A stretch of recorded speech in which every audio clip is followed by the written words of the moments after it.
Hello বন্ধুরা, good evening সবাইকে। তো আমি আজকে মিক্স ভেজ বানাবো। তার জন্য কড়াই তেল দিয়ে নিয়েছি। সবজিগুলো প্রথমে কেটে নিয়েছি। এখানে আছে বিনস, ক্যাপসিকামগুলো একসাথে কেটে নিয়েছি, গাজর, ফুলকপি সব কিছু কেটে নিয়েছি।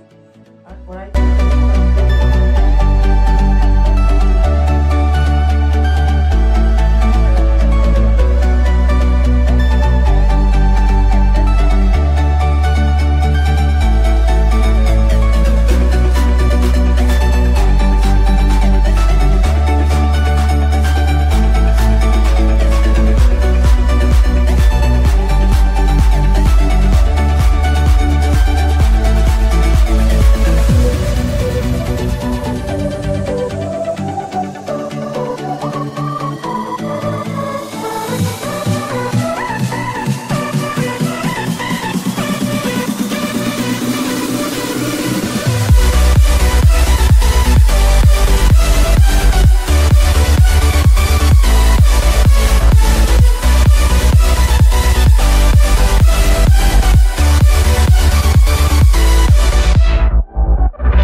তো প্রথমে আমি আমার ছেলেকে দিলাম টেস্ট করার জন্য মিক্সড ভেজ আর প্লেন রুটি।